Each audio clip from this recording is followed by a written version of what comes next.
Hey everyone, welcome to today's scene interview. I'm Katia Hiver, and as part of the BFI Film Academy Young Programmers, I'm excited to be here with you. Today, we're diving into the second film of our Beyond Human season, focusing on narratives that transcend human centered stories. Last time, we delved into the world of stop motion with Ida Melum. This week, we're mixing things up and venturing into the realm of experimental documentary with The Highlands by Oskar Chu. As a young independent filmmaker and photographer, Oskar is continually working on all kinds of projects, demonstrating the fact that you don't need loads of budget or crew to make great films. The Highlands is Oscar's latest short, offering an immersive experience into the vastness of nature across the Scottish Highlands. It isn't your typical film since there are no human characters, seeming more like distractions rather than the focus of the story. Instead, the film invites us into a boundless world that offers us reflections on our human condition and the broader universe we inhabit. It is a work pertaining a poetical dimension, elegantly divided into four chapters or stanzas, allowing each viewer to interpret and craft their own narrative. So, without further ado, I'm delighted to welcome in Oskar Chu and find out more about both the Highlands and his career. Hi, Oskar. It's great to have you here. How are Hello, you? I'm good. How are you? Good, good, great. Let's start with the first broad question. Could you share what the Highlands means to you and how the idea for the film came about? I could probably start with how it came about.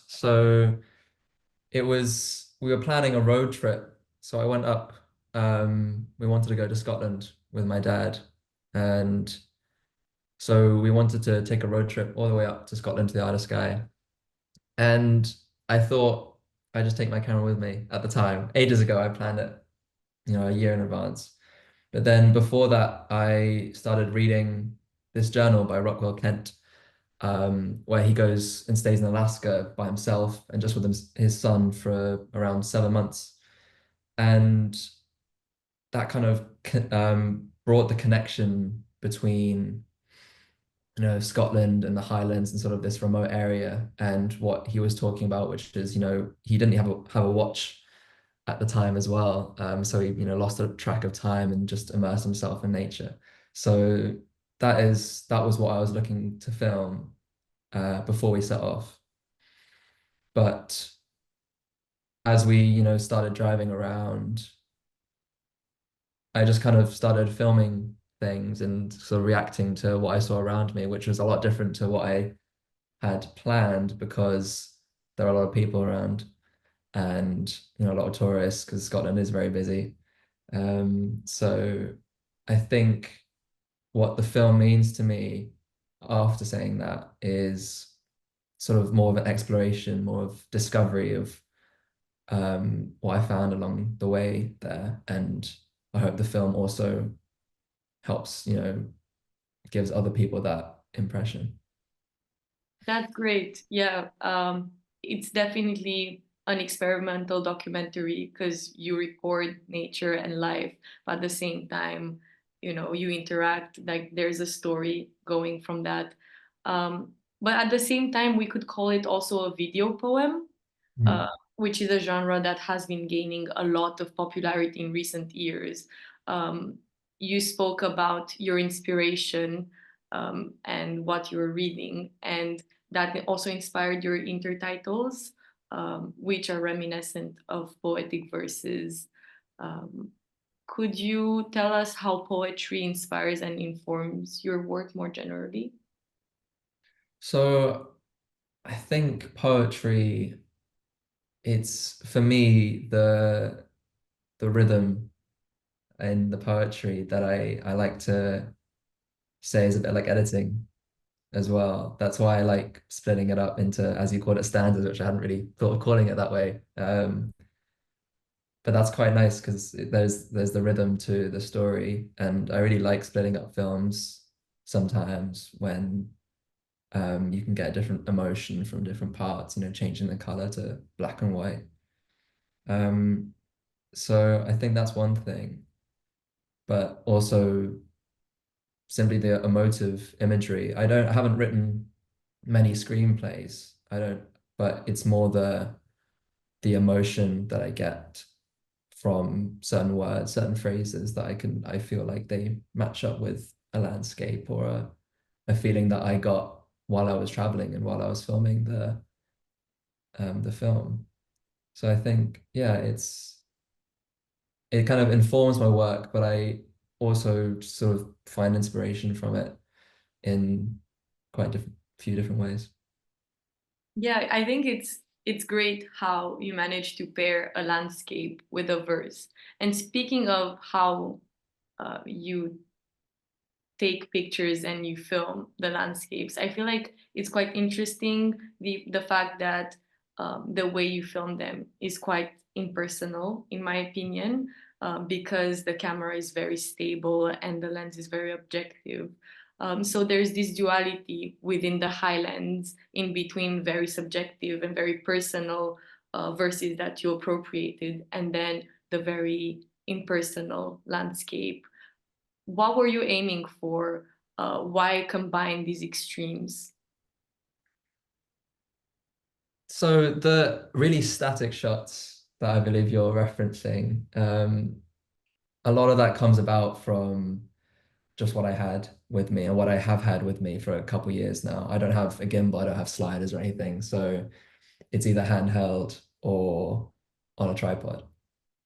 And that has informed my work for a couple years where everything is quite still. I work by myself as well, so a tripod really helps if I am filming myself or filming some other people.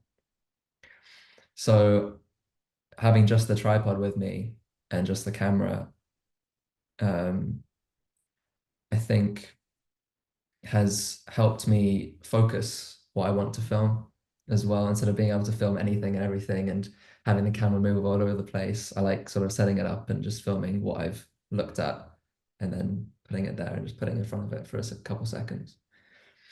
Um, I think then throughout the week that I was there in Scotland, that became the one of the objectives of the film, is to be impersonal. I was traveling to all these touristy places like the Old Manor Store or other areas, and thinking, how can I sort of detract myself from it and let the viewer also see what I was seeing from my perspective of all these people climbing up and wearing down the landscape and kind of taking it over.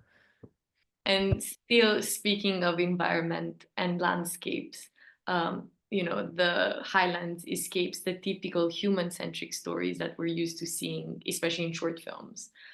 Yet the presence of the humans at the end, as you mentioned, is very disturbing and makes us think of our roles as colonizers of the space. Was there any intended political or social message behind this end? So before I traveled up there, I had no idea. I just wanted to see what it was like. But while I was up there and traveling around and taking taxis, there was a taxi driver who actually told me a story about one of her friends. And they'd lived up in the Isle of Skye for since they were born there. And so this friend, she had a really sort of private place, like a little pool that she went to by herself to enjoy and get away from people. But as soon as people found out about it, a couple of years ago, 10 years ago, um, they just got overran by tourists. And this was the ferry pools, which are quite famous now and they're quite near the Old Manor store as well. But this was just someone's private area, private place in the landscape. And now she couldn't go and she didn't want to go anymore because of so many people. So that told me that um, maybe, it wasn't so good that all of this was on Instagram and it looked all pretty. But I think that really informed the rest of the film as I was writing it while I was there and while I was filming, while I was editing at the same time. And the final few days that I was there, my filmmaking changed quite a bit, and I turned my lens on the people a lot more than the landscape. Yeah, I think that's great how both poetry and real life, real people end up making a gorgeous film. And now let's continue about speaking about remote locations, because most of your filmography is films that are filmed in places far from home. What does filming in these locations bring to you? How does it enrich your work? I think I would start off um, by saying that I really love traveling just in general. And these projects don't come about with a lot of planning beforehand. It's usually when I am able to go somewhere, I decide to bring my camera. And if I know I have time, I know I might be able to make something. But when I'm there, there is always something different that draws me to the place and draws my camera to it as well. So it's there's always something special. So one of my first films, A Dream with Hellish Intent, that was shot in Cornwall. And I didn't know what it was going to be like, and I hadn't been there before. But it was again the landscape that made me want to go out every single day, explore just by myself on my camera and tripod and walk around and start writing a film while I was there and editing it. Yeah, I think it's a very audacious practice to just go on your own and film and, not know necessarily what you're going to end up with, especially that you don't have a formal training, you didn't attend film school. Um, do you have any advice for the filmmakers working on their low budget shorts, or who want to also just go somewhere in nature and just film a film and like do their own thing? I would probably say just film it. Um, the most useful thing is having someone with a car, but I think that, yeah, the best advice would be just to go however you can. If you can get a really cheap train ticket to the middle of nowhere, you can just take your camera and start filming. You can plan it as well. You can gather some inspiration and mood boards, but you won't know until you're there, location scouting or just trying to find out what it's like through a documentary until you walk through it yourself and you've experienced it yourself. Um, but definitely just start filming because I started off doing, little videos at home that is just on my hard drive that no one's going to see. Some short film, well, one short film with my friends that I wrote, but no one's ever going to see as well.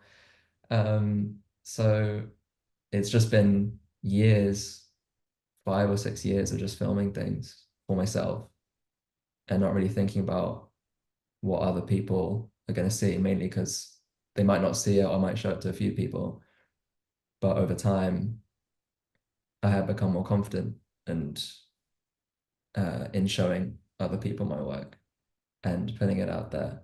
But it's still just for me, and I still just enjoy the process of it more than finishing a film and watching it through because yeah, that's what I enjoy. That's very inspiring. And I feel like a lot of people watching this interview will relate to this. Do you have any films or video art that have influenced your creative vision that you could recommend? I would say one of my favorite films is Wings of Desire by Wim Wenders. Um, because like in the Highlands, I switched from color and black and white. The reasons for that in Wings of Desire are different, but the emotiveness is still the same whenever it cuts, and I think that's really beautiful and how just the image can say so much. And also the storytelling in that film is beautiful.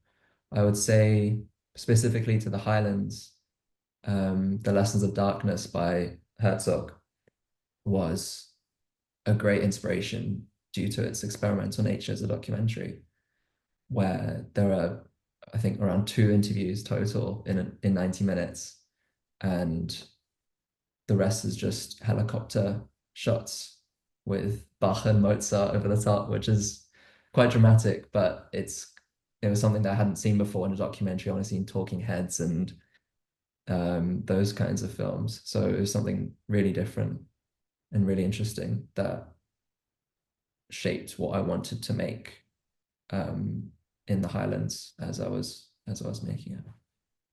Yeah, it's two very photographic films, and your films are very photographic as well because you're also a photographer with a lot of projects.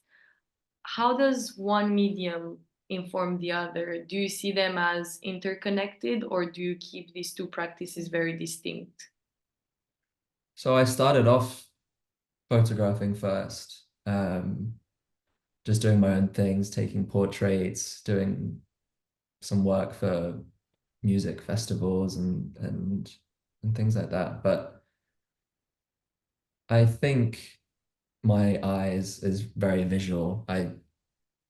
The storytelling comes through the image more than anything else and the beauty of it. And so I would say they're quite connected, but the two mediums for me are quite separate. I think of them as very separate things, but when I do them, um, but cinematography is where my focus is at a lot of the time.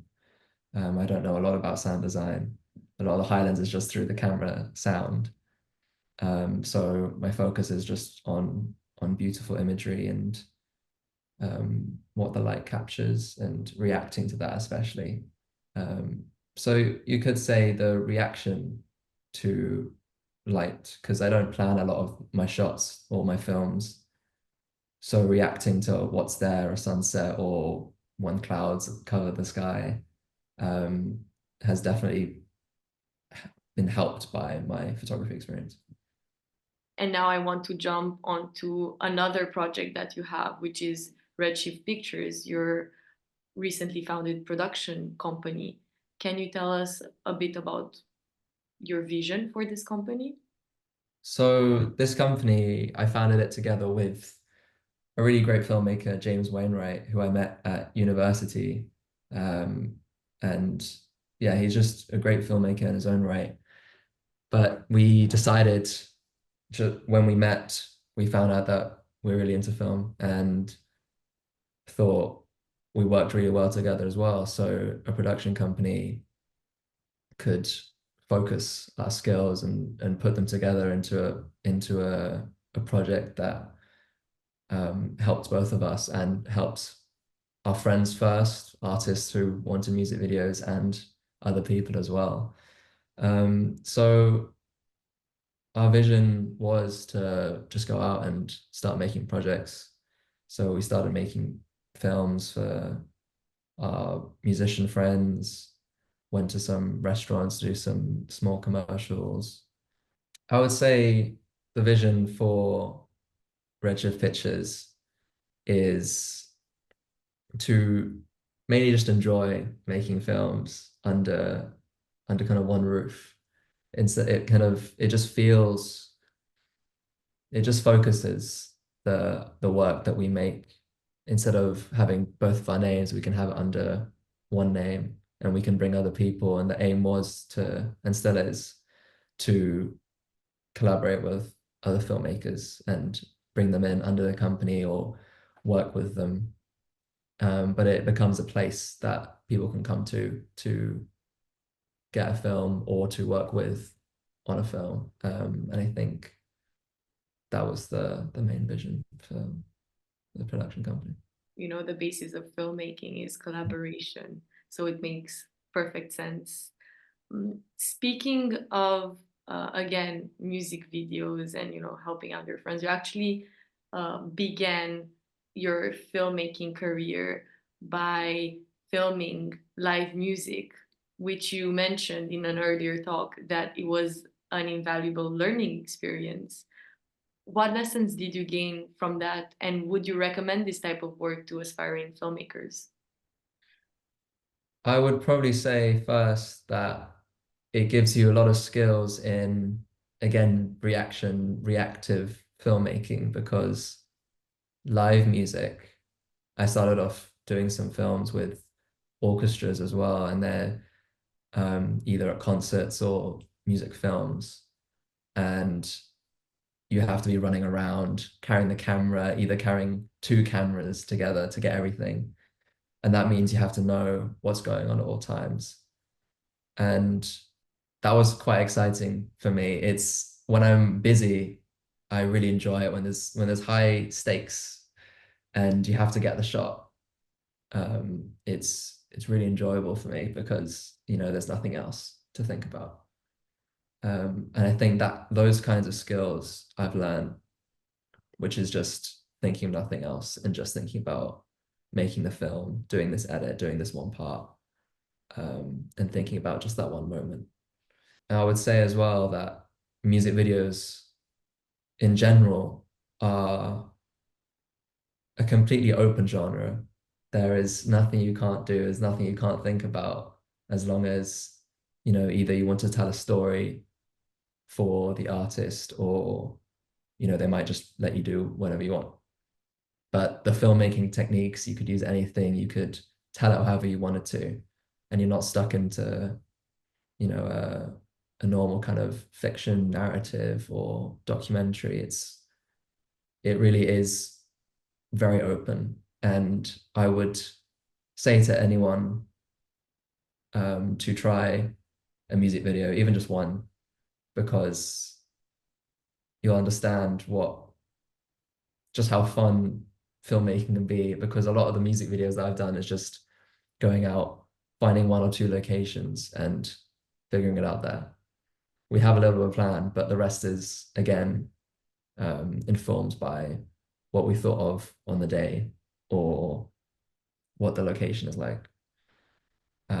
So yeah, try making music videos because they're really fun. That sounds like amazing experiences. And just a final question. What can we expect next from you? What projects do you have in mind? So just last weekend, actually, we had the second edition of the Horizon Film Festival in Liverpool, and that was really successful. And I joined that project for this edition as well to help out. And we had around 8 or 9 films screened, with all the filmmakers coming as well, and that was really fun building that community. But the next project would be the third edition, sorry, of the Horizon Film Festival, which will be coming next year. What we wanted to start doing as well, and what we are starting now and rolling out, is mentorship programs alongside the festival. So anyone who is selected, they would get a mentor, an industry professional, to help them out, talk about their film that they screen, but also their future projects.